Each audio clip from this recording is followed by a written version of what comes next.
আসসালামু আলাইকুম, বিসমিল্লাহির রহমানির রহিম। দর্শক দেখতেছেন, এইটা হলো চীনা হাঁসের প্রিয় খাবার। কেননা ধান চাউল পাতা যাই দেয় না কেন, চীনা হাঁস কিন্তু কস্তুরি খাবার জন্য খুব পাগল। যার জন্য চীনা হাঁসের জন্য কস্তুরি নিয়ে আসলাম, দেখাইতেছি। দেখেন এইখানে ধান দেওয়া আছে, চাউল দেওয়া আছে। এগুলা কিন্তু বেশি খাইতে চায় না। দেখবেন এই যে ধান চাউল খিয়া এই জায়গা কস্তুরি খাবার জন্য দেখেন দাঁড়িয়ে আছে।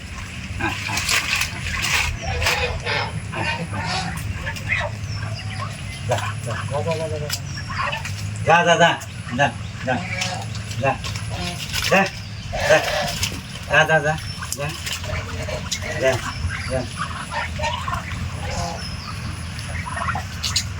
যার জন্য বলছি, আপনাদের বাড়ির নিকটে যদি এই ধরনের কচুরি পানা থাকে, তাহলে তো আপনার করে ধরেন যে একেবারে খাওয়া খরচ লাগবেই না।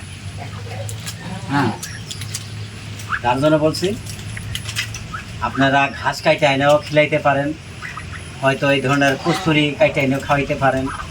যে কোনো পাতা লতা সব কিছুই খায়। হয়তো সারাদিন ছাইড়ে থইলেন, লতা পাতা যা কিছু খাইলো, তারপরে বাড়িতে আসার পর হয়তো চাউল বা ধান বা দানা যাই কিছু হোক, হয়তো গুড়ার সাথে হয়তো খালি গুড়া না দেওয়াই ভালো, ধানের কুড়াটা না দেওয়াই ভালো। ধানের কুড়ার সাথে যদি কিছু চাউল বীজ থাকে, ওর সাথে যদি কিছু ভাত মিশিয়ে দেন আরও ভালো। কিন্তু একেবারেই ফ্রি খাদ্যর আশা করে থাকবেন না। যতই ফ্রি খাওয়া থাকুক না কেন, হাঁসগুলা যখন বাড়িতে আসবো, ঘরে ঢুকানোর সময় বা ঘরে ঢুকানোর আগে আপনারা ধান হোক, চাউল হোক, দানা হোক, যে কোনো তোলা খাদ্য খাওয়াবেন আপনারা। দেখেন তখন আপনার হাঁসের চেহারাগুলা ময়ূর পাখির মতন একদম চিলচিল করবে। খাওয়ায় কষ্ট দিলে কিন্তু চীনা হাঁসগুলা কিন্তু চেহারা পাতে কিন্তু অত ভালো দেখা যাবে না।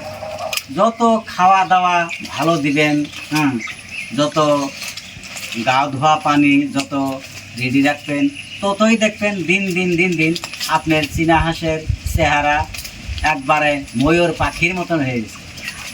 যার জন্য বলছি, আপনাদের যাদের বাড়ির সাথে পুকুরি আছে বা ছোটো মোটো একটা খাল আছে, আপনারা এইভাবে চীনা হাঁস আনবেন, আইনা এইভাবে পালন পোষণ করবেন। দেখবেন কিছুদিনের ভিতরেই আপনার ঘরে একদম বাতান ভর্তি হয়ে গেছে। যার জন্য বলছি, আপনারা বেশি হতাশ না হয়ে কম করে চীনা হাঁস আনে আপনারা পালন করবেন। দেখবেন অল্পের থেকে অনেক হয়েছে। কিন্তু বেশি করে আনবেন। যারা খামারি তারা তো হাজার আনলেও তাদের পক্ষে কোনো অসম্ভব কিছুই না, সব কিছুই সম্ভব। কিন্তু আপনারা কিছুই জানি না, হয়তো আপনারা জানেন না। কম করে আনবেন, আনার পর তখন আপনার ঘরে শিখবেন। দেখবেন আস্তে আস্তে ওদের বড় সড়ো আমার এই মতো আপনারা হয়ে যাবেন। দেখেন বউ মানুষের হাতে কোন সময় টাকা পয়সা থাকে না। যার জন্য বলছি, এই ধরনের হাঁসের বাচ্চা কিনাই না, যখন লালন পালন করবেন, দেখবেন আপনার হাঁসের টাকা দিয়ে সংসারের মধ্যে বিভিন্ন ধরনের হয়তো বস্তু বাহিনী কেনার জন্য কিনতে পারবেন। তখন আর কোনো অসুবিধা হবে না।